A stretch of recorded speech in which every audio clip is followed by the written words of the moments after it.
한번 기자입니다. 2개월여 동안 발품을 많이 파셔서 상당히 이제 시민들 의견이나 행정에 대한 많이 이제 파악했을 거라 생각하고요. 지금 많은 말씀 중에 가볍게 하나 이렇게 말씀드릴 것은 우선 우리 세종시의 고질적인 질병이 한 두세 가지가 있습니다.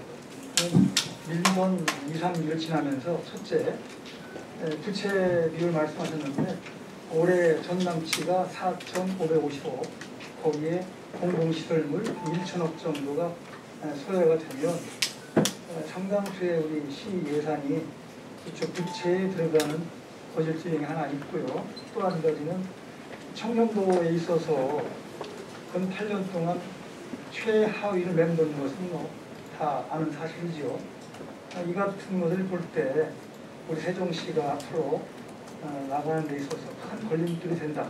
그래서 지금 어떻게 생각하시고 있는 것에 대해서 간략하게 좀 말씀을 했으면 좋겠고요. 사실 그래서 부채 비율 말씀하셨는데 현재 LH에서 개발 이 환수금이 2015년에서 2020년까지 5년 사이에 시민들이 분석한 결과는 5천억 정도 우리가 환수를 해야 된다.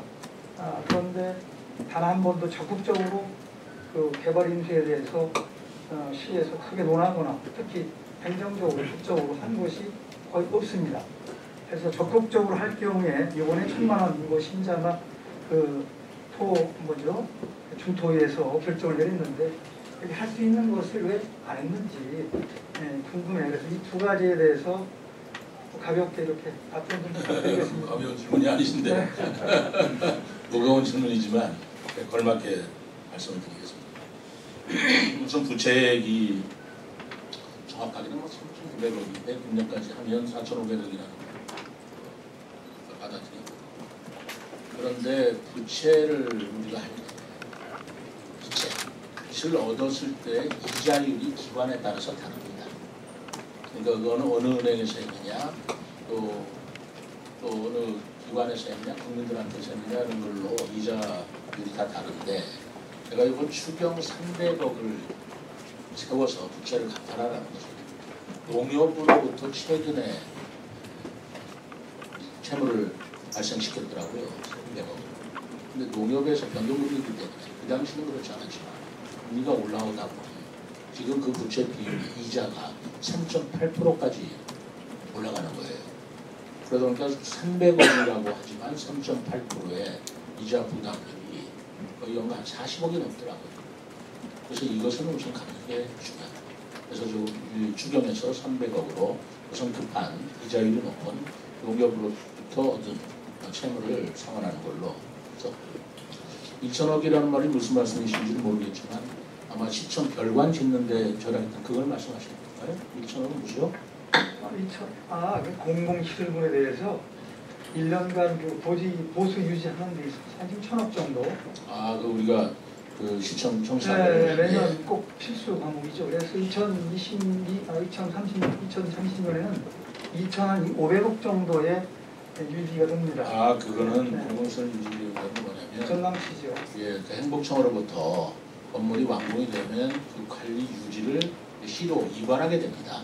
이관하게 되면 그 관리 유지비가 필요하게 되는데 이게 연간 2025년이 되면 한 2,500억 가량 되는 게 틀림없습니다. 맞는 것이고, 근데 이것은 어떤 재원을 국가에서 별도로 마련해 주지를 않아서 문제다라고 해서 균특회계라고 있습니다.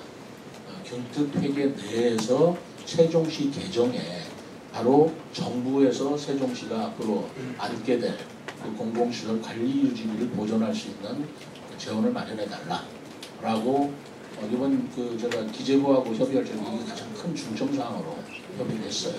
그래서 지금 그러기 위해서는 제도를 좀 바꿔야 되는 문제가 있습니다. 세종시 개정을 집어넣어줘야 되는, 그러니까 예산으로 그냥 돈 주는 게 아니고 그 틀을 만들어서 거기에 예산을 거기에 집어넣는 그런 제도의 틀을 만드는 부분이 있어서 그걸 추진하고 있어서 내년 상반기에는 기재부하고 그 세종 개정을 만드는 부분을 지금 노력하고 있는데, 기재부에서도 일단 그런 우리들의 요구를 일리가 있다, 긍정적으로 받아들이고 있다는 말씀을 드립니다.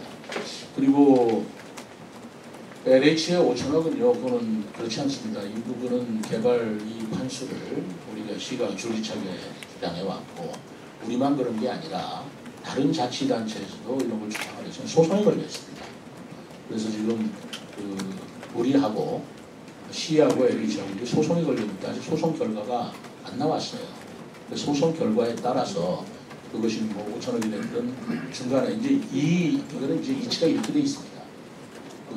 LH는 영리기관이 아니기 때문에 자기들이 개발을 해서 나온 개발 이익이나 남는 것들이 있습니다. 돌려줘야 됩니다. 다 돌려줬을 때 그 사업이 완료될 시점을 세줘야 되는 것인데 2030년도에 그런 것을 정산을 해서 남는 것은 뭐 지역한테 돌려준다는 건데 LH의 주장은 2030년이 안 됐기 때문에 아직 정산을 못했다. 뭐 이런 주장이고, 우리는 구분별로 사업별로 구분시켜서 구분별로 정산을 해도 되는 거 아니냐. 그렇다면 이제까지 어떤 사업에 따라서 몇 년도에 얼마가 났는지 그 자료를 달라. 그 자료에 따라서 구간별로 개발 이익을 환수하는 방법도 그것도 국가에서 좀 인정해 달라라고 주장하는 건데, 다른 자치단체에서 이렇게 주장하는 게 일부 인용된 바도 있지만, 그러나 그것이 세종시에서도 똑같이 적용될 수 있는 사안이라고는 법원이 판단할 문제입니다. 그래서 이건 소송에 걸려있는 거지 우리가 가만히 있었다 주장하지 않았다. 그것은 그렇지 않다라는 말씀을 분명히 드립니다. 우리는 지금 소송에서 우리가 이기기 위해서 굉장히 법적인 그런 논리나 이런 것을 지금 법원에 제공하고 있고 노력하고 있다라는 말씀을. 청렴도 문제는 글쎄요, 저는 전시장 뭐 탓하는 건 아닙니다만, 그 당시에 세종시가 뭐 시의회 의원들의 그런 여러 가지 있었고, 내부 청렴도에서도 공무원들이 여러 가지 조사 과정에서 청렴도가 하위에 이렇게 기록됐다는 저는 보고를 받고 알고 있습니다. 그래서 이번에 저 나름대로 조직혁신 TF를 만들어서 우리 직원들의 여러 가지 문제를 듣고, 그래서 그걸 중에는 우리 직원들이 원하는 게 뭔지, 또 직원들이 부족하게 생각했던 건 뭔지, 개선할 점이 뭔지, 그런 것을 좀 혁신적 차원에서 새로운 시점으로 이끌어 가서 우리 세종시가 그런 청렴도 문제 때문에 시민들이 지탄을 받지 않는 그런 시정을 운영하고 각고의 노력을 하고 있다는 말씀을 드리겠습니다. 예, 내일도 김재환입니다. 조금 무거운 그 답변을 하시느라 고생 많으셨습니다. 가볍게 한 말씀 드리겠습니다. 그 미래전략수도 관련해서 지난 2일 4층 그 중정실에서 우리 이준배 경제부 시장이 참여해서 한 행사가 하나 있습니다. 그 상상토론이라고 해서 미래전략기획과에서 주최해갖고 한 것인데요. 여기에서 우리가 이제 브레인스토밍 방식으로 해서 어떤 의견을 제안을 받고 그것을 갖다가 이제 이렇게 기획해서 시정에 이제 이렇게 뭐라 그러죠? 시정에 이제 그 반영을 한다. 이제 이렇게 생각을 하고 있는데, 여기에서 그 대외협력팀의 그 이정목 주무관이 그 카카오 프렌즈 테마파크를 이쪽으로다가 설치하는 방안을 거기서 내놨어요. 이런 방안에 대해서 참 좋은 그 차원이라고 생각합니다. 근데 공무원을 상대로만 할 것이 아니고 시 전반에 걸쳐서 청장년들에게 의견을 받는 그런 프로그램은 어떤지요? 그런 반짝반짝하는 새로운 아이디어가 지금 직원들한테서 굉장히 많이 나오고 있습니다. 말씀드린 상상 이상 토론회라고 해서 직원들 자체 토론을 하는데, 이것뿐만이 아니고 저는 내년도 신규 시책을 하는 데 있어서 창조와 도전이라는 그 어떤 정신에 입각한다고 그럴까요? 그래서 직원들의 새로운 신규 시책에 대한 아이디어를 경진대회를 하려고 합니다. 배틀을 하는 거죠. 그래서 직원들로 하여금, 거기는 제가 뭐 우리 시국장들이 있지만 계급장 띄고 얘기해라. 계급장을 직급을 앞세우면 상관이 얘기하면 따라야 되는 건데 그렇게 하지 말고 원탁회의 같이 직원들의 잠재력과 직원들의 상상력, 창조라는 건 상상력 아니겠습니까? 그걸 충분히 끌어내서 어떤 시책이 정말 좋은 창의력 있는 시책인가를 경진대회를 벌여서 거기서 말하자면 우수한 평가를 받으면 확실한 인센티브를 주겠다 이렇게 약속을 했고요. 경진대회를 지금 10월 초에 하려고 합니다. 그때 우리 민간인들도 많이 참여시키고 그분들이 좀 평가를 해서 새로운 시책이 발굴이 되면 지금 그러한 것도 이제 그런 것들의 일환이거든요. 굵직굵직한 국책 사업 정도의 어떤 아이디어가 나올 수 있습니다. 제가 사실 기대가 좀 하고 있습니다. 그런 아이디어를 이제 아이디어 차원에서 그것을 다시 시책화하려면 예산 규모라든가 법적 규모라든가 법적 내용이라든가 좀 따져봐야 되지 않겠어요? 그런 과정을 거쳐서 내년도 사업의 신규 사업으로 과감하게 그 직원의 이름을 걸어서 시행을 해보죠. 저는 굉장히 우리 직원들의 능력을 여러 번 말씀드립니다만 잠재 능력을 높이 평가하고 있어요. 시책에도 실명도 하면 어떠냐라는 생각을 하고 있습니다. 이 시책은 아무개 거다. 이렇게 우리 내부적이라도 그 직원들의 명예를 높여주고 하는 그런 생각들을 감사합니다. 또 다른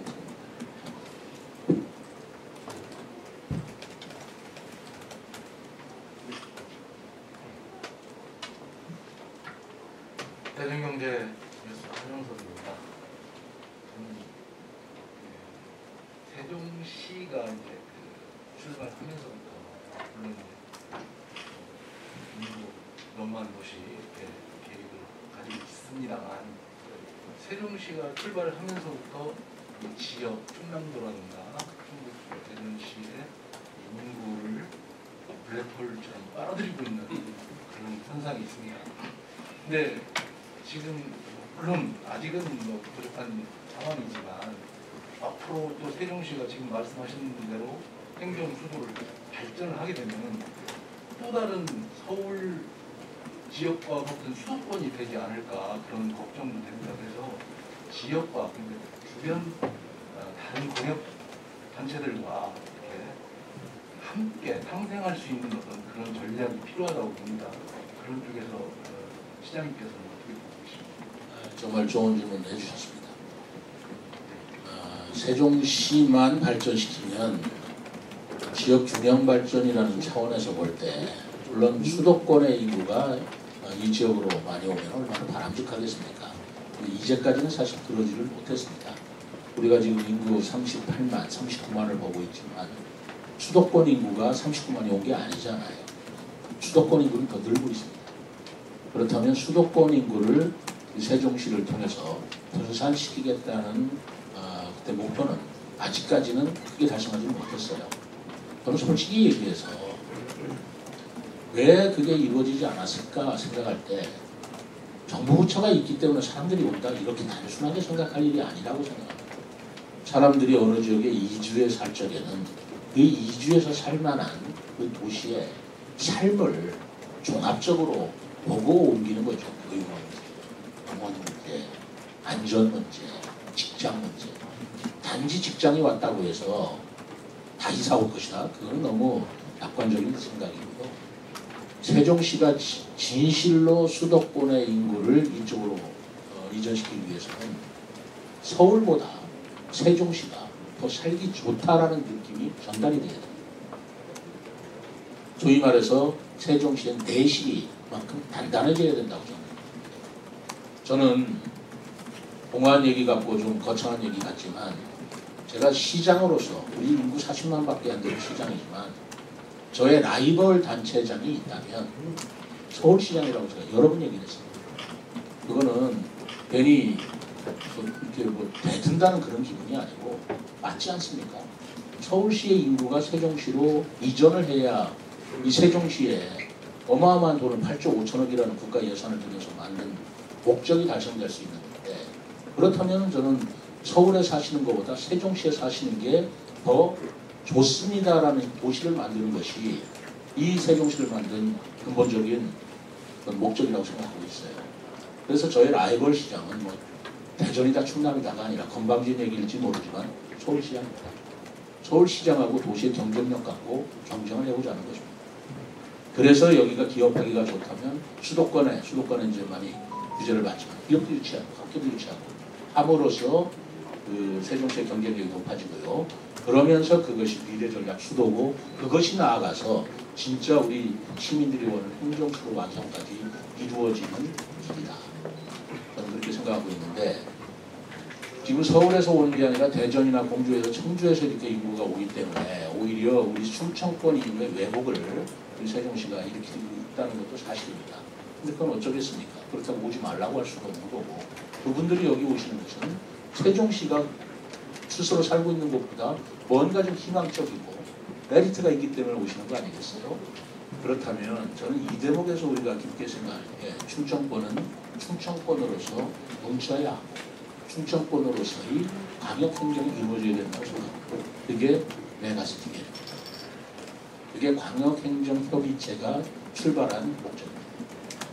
그렇다면 우리 대전, 세종, 충남, 충북 4개 시도지사가 지난번에도 광역행정협의회에서 내년도에 특별자치단체를 만드는 걸 합의를 봤습니다.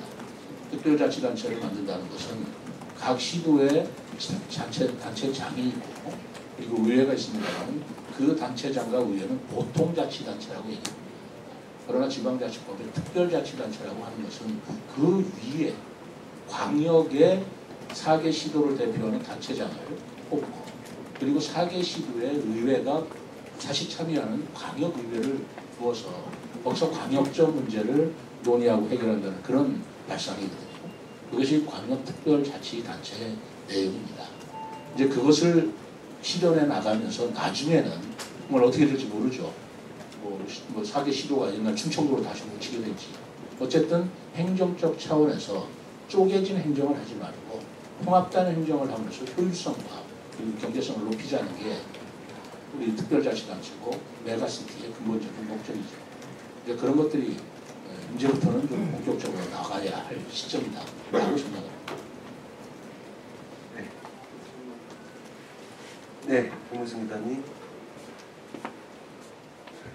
예, 그냥 육성으로 질문하겠습니다. 저기 SKB 세종방송의 김우승 기자인데요. 네. 부동산 규제 관련해서 한번 여쭤보도록 할게요. 오늘도 뭐 국토부 장관 만나서 그 3종 규제를 해제를 요청하겠다라고 말씀을 하셨는데,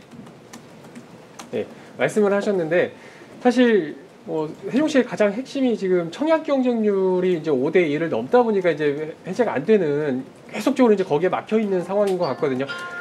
약간 해제를 위한 좀 논리 개발을 좀 적극적으로 좀 해서 이렇게 국토부 장관이나 뭐 국토부라든가 행복청에 이제 좀 건의를 할 필요가 있을 것 같은데 앞으로 좀 어떤 방향으로 지금 계속 접근을 하고 계시고 언제쯤 해제가 될 수 있을 것으로 보시는지 하나 좀 질문드리고 또 하나는 그 이제 특공 그 이전 기관 종사자들을 대상으로 한 특공이 이제 전부 다 그 폐지가 되면서 앞으로 공공기관 유치나 기업 유치에 더 애로가 있을 거다라는 그 지적이 이제 계속 지난해부터 이제 나오고 있는데 요거를 좀 시장님께서는 어떤 방안으로 보완으로 좀 풀어나갈 계획이신지 좀 말씀 좀 부탁드리겠습니다. 네. 우선 3중 규제 문제는 다른 정량적 요소는 전부 다 규제 완화의 기준을 충족을 했습니다. 딱 한 가지를 충족을 못한 건데 바로 그게 주택 청약 경쟁률입니다. 근데 주택 청약 경쟁률이 5대1 이하여야 이 3중 규제를 완화할 수 있다는 그 국토부의 기준이 있습니다만 우리는 5대1이 훨씬 넘어요. 근데 5대1이 넘을 수밖에 없는 것은 뭐 다 아시겠습니다. 전국 단위로 경쟁을 하니 5대1 뭐 넘을 수밖에 더 있지 않겠습니까? 그래서 제가 얘기하는 건 두 가지 초점이에요. 오늘도 그렇게 얘기를 할 겁니다. 우선 전국 단위 청약을 허용하는 이상은 우리는 그럼 영원히 3중 규제에서 완화될 수가 없는 거 아니냐. 이거는 무슨 아니냐. 그렇게 되면 우리 세종시가요. 지금 주택 보유율이 47.5%입니다. 다른 도시에 비해서 무주택 비율이 전국 광역자치단체로 보면 2위 정도로 높아요. 그렇다면 우리 시민들의 불편도 우리가 해소해야 될 일이고 그렇기 때문에 그 주택 청약 비율을 세종 시민인데 지금 현재는 60%지만 상향 조정을 해달라. 그렇게 하나 요청을 하는 것이고 두 번째는 그럼에도 불구하고 우리 그 아파트 가격이 지금 57주 연속해서 계속 하락하고 있습니다.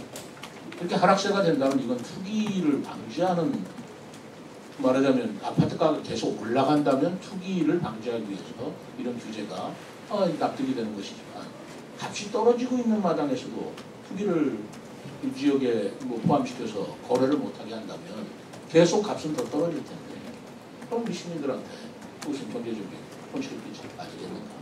그 두 가지 논리를 다시 한번 뭐 이제까지 그래 왔습니다만 당장까지 거절을 하는 거예요. 국토부에서는 세종시를 다른 자치단체와는 좀 다르게 좀 보고 있는 것 같아요. 소위 말하면 제2 행정수로이기 때문에 수도권과 비슷한 개념으로 또 세종시를 보고 있는 고민이 있는 것 같습니다. 지금 비수도권 지역 중에서 수도권과, 그러니까 투기 과열 지역은 수도권하고 세종시만 지금 적용이 되고 있습니다.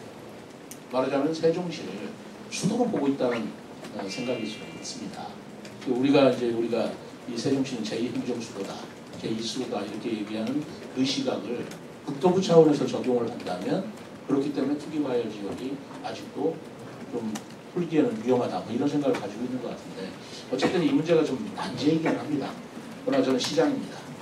시장으로서는 시민의 이익을 주장하는 것이고, 또 국토부 장관은 또 전국적인 국민을 대상으로 하는 입장이 다르기 때문에 충분히 지금 만나서 얘기를 하고 설득하고 하고자 하고 있습니다.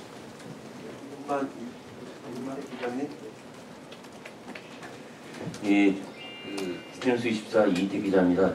살짝 무거운 주제 하나랑 가벼운 주제 하나 곁들여서 이렇게 말씀드리겠습니다.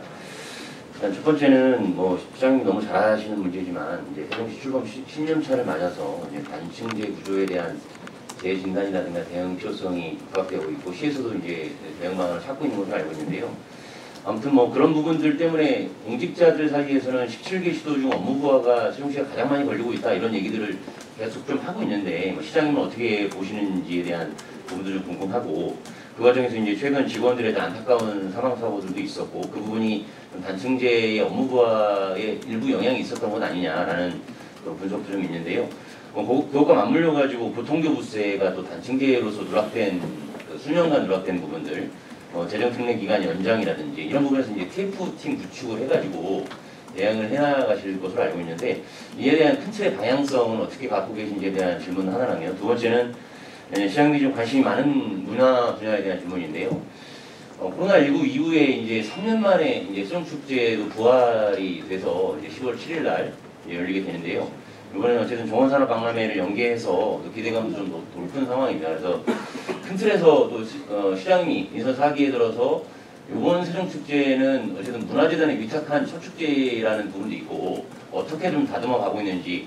거기서 조금 아쉬운 부분은 2년 가까이 그 미디어 아트라든가 차 없는 거리, 음악 분수까지 갖추고 있는 도시 상징 광장에서 당초에는 이제 책과 맥주를 결합한 국내 축제가 구상이 되어 있었는데, 인선 4기 들어서 그게 또 갑자기 취소가 됐습니다. 그래서 좀 여기 이 공간을 한번 실험해보는, 축제 기간 실험해보는 그런 의미도 있는데, 이게 좀 취소된 부분도 아쉽고, 그래서 그런 부분에서 이번 축제는 좀 어떻게 좀 보고 계신지 두 가지 질문 드리겠습니다. 예, 감사합니다. 단층제는 무거운 질문이네요. 그 질문 속에 답이 다 있네요. 이렇게 해야 됩니다. 아마 이제 직원들이 단층제이기 때문에 업무 부가가 많은 것이다 라고 생각할 수도 있지만, 사실은 우리가 이 단층제로서 기초 업무와 광역 업무를 동시에 보기 때문에 정원이 다른 자치단체보다 더 많이 책정이 되어 있습니다. 그러니까 우리는 광역과 기초를 같이 본다라는 그런 업무량에 따라서 우리 공무원 정원이 우리 비례해서 책정이 되어 있고요.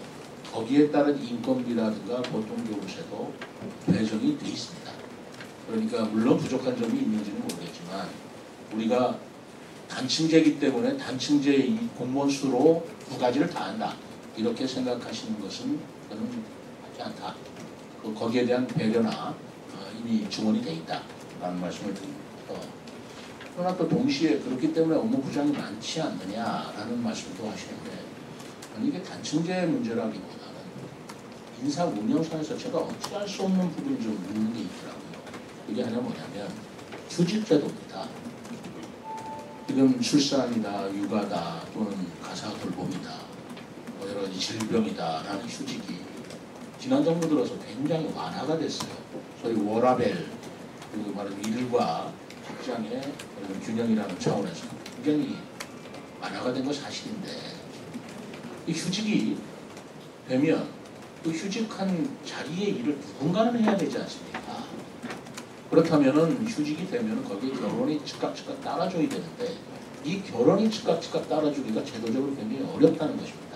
예를 들어서 통계로 말하면 금년도 제가 취임 이제 2개월 됐습니다만 3개월 기준으로 우리 휴직자가 42명입니다. 한 달에 10명 이상씩 휴직을 한다고 생각하시는데 참상을 해보십시오. 1년에 지금 작년 한 해 휴직자가 110명이 넘었습니다. 그렇다면 그 휴직이 어차피 나중에 돌아올 분이기 때문에 그 결혼 자리를 우리가 보충하기 위해서는 공무원들을 채용을 해줘야 돼요. 근데 채용을 나중에 돌아올 분 생각하면은 그분들이 없는 인원을 정원으로 받아서 채용하기가 어렵지 않습니까? 그러나 그 채용 시기도 딱 한 번이기 때문에 연말이나 돼야 채용이 됩니다. 그러면 연초에 휴직한 그 부분에 대한 결혼에 대한 부담은 남아있는 직원이 질 수밖에 없더라고요. 그 다음에 그거를 보충하기 위해서 한시근무 계약직이라는 공무원 제도가 있습니다. 그것은 1년 반을 상한으로 해서 그런 제 임시적으로 투입하는 공무원인데, 사실 전문성도 떨어질 수밖에 없는 입장이기도 하지만 떠나서 공모가 안 돼요. 제가 보고 받기로는 저희들도 즉각 보충을 해야 된다는 걸 왜 모르겠습니까? 즉각 하려고 한시기간 계약직 공무원을 15명을 응모를 했더니 막상 거기에 응한 공무원들이 불과 3명? 그러니 즉각 보충한다는 거 어떻게 강제로 할 수도 없고. 근데 이게 우리 시만 아니라 전국적으로도 이게 굉장히 안연된 그런 현상이기 때문에 휴직하시는 육아휴직이나 출산휴직이나 질병휴직이나 가사돌봄휴직이나 그것을 우리가 하지 말라고 막을 수는 없지만 그분들이 휴직함으로써 결혼이 됨으로써 그 일을 대신해야 되는 남아있는 직원들에 대한 배려, 답변이 필요하다. 근데 배려라는 게 무슨 수당으로 해결될 문제가 아니고 전문성 있는 직원으로 거기를 일을 하게 해줘야 되는 문제가 저로서 어떻게 할 수 없는 문제다. 시장에 어떻게 할 수 있는 문제가 아니더라고요. 구조적인 문제고 제도적인 문제죠. 그런 문제로 발생하는 것도 굉장히 큰 원인이다. 저는 그렇게 생각합니다. 그러나 어떤 이유에 불구하고 이 직원들이 가능한 업무 부담을 덜 느끼면서 행정 서비스를 제공하기 위해서, 그래서 제가 주어진 혁신문화 TF라든가 아니면 또 직원들의 후생복지나 사기 증진을 위해서 좀 아이디어를 내봐라 라고 자꾸 직원들한테 부탁하고 있는 것도 그들 속에서 요구하는 게 뭔지 시착화해서 조금이라도 부담을 좀 덜려고 하는 노력이라는 걸 동의해 주시고요. 문화 부분에 관해서는 이번에 이제 세종축제는 이렇습니다. 대한민국 정원산업박람회, 세종시 정원산업박람회가 아닙니다. 산림청에서는 공식 명칭이 대한민국 정원산업박람회. 이게 10월 7일부터 10월 16일까지 열립니다. 근데 같은 기간에 세종축제가 또 열리는 거예요. 그래서 제가 생각해 보니, 그리고 장소도 같아요. 호수정원과 중앙부. 그렇다면 하나는 정원산업박람회, 하나는 세종축제라고 해서 이질적이고 다른 내용이 서로 같은 장소에서 그런 행사가 이루어진다면 시민들의 입장에서는 어리둥절하지 않겠습니까? 그리고 예산의 효율적인 사용이라는 것도 좀 이상하게 보이겠다. 그리고 세종축제는 10월 7일부터 3일간 합니다. 이거는 10월 7일부터 16일까지 열흘간 합니다. 그렇다면 제 생각은 세종축제를 요번에 한해서는 정원산업박람회에 집중해라. 대한민국 정원산업박람회이기 때문에 정원산업박람회하고 너무 동떨어진 내용을 거기서 한다는 것은 그건 좀 이상하게 보일 수 있으니 같이 예산을 투입해서 세종축제와 정원산업박람회가 상생하는, 그러나 시민들로 볼 적에는 그것이 같이 연결되는 그런 맥락 속에서 이 행사를 치르게 하는 게 좋겠다 라는 생각으로 프로그램을 좀 바꿨습니다. 그렇게 좀 이해해 주시면 고맙겠습니다. 조금만 더 받겠습니다. 네. 네, 동수한 친구님. 네, 저 농수축산물 도나라 기자입니다. 앞서 투기과열지구 조정 대상에 관한 질문에 대해서 제 답변에서 이제 의문점이 있어가지고요. 예전에 인수위 때 시장님이 당선인이시던 시절에 그때 세종시 집값에 대해서 굉장히 거품이 많다라고 말씀하셨어요. 근데 지금 57주 연속 가격이 하락한 지금은 어떻게 그 가격에 대해서 어떻게 보고 계시는지. 그다음에 또 하나는 오늘 간담회 단순한 간담회인 줄 알고 제가 참석을 했는데 이렇게 많은 기자님들의 호응에 조금 놀랐습니다. 이게 언론과의 소통이 좀 많이 좀 목말라하는 우리 기자님들의 마음이 아닐까라는 생각이 드는데 앞으로 이 간담회, 앞으로 이렇게 브리핑 같은 거는 간담회 형식으로 하시는 건지 어쩐지 궁금합니다. 간담회도 있고 브리핑도 있고 회견도 있고 그때 사안에 따라서 하겠습니다. 이제 탄력적으로 이렇게 하겠습니다. 그리고 제가 그때 뭐 집값이 났다. 그것은 그 말이 꼭 그래요. 그 말 한 토막을 잘라서 보면 그렇게 답변한 걸로 언론이 보도해서 제가 굉장히 속상했습니다. 근데 늘 우리 언론인 여러분들께 간절히 부탁드리고 싶은 말이 있습니다. 산을 보시되 나무만 보고 산을 평가하지 않아 주셨으면 좋겠습니다. 저는 지금 산을 말하고 있는 거예요. 산에는 대나무도 있고 잣나무도 있고 솔나무도 있고 수많은 나무가 있는데 그 중에 나무 하나가 시들었다 해서 산 전체가 시들었다 이렇게 얘기할 수는 없듯이 제 말 속에 어떤 나무를 갖고 얘기한 것을 산을 갖고 얘기한 걸로 그렇게 확대해서 말씀해 주시면 저는 참 속상합니다. 근데 그 뜻은 그게 아닌데 저는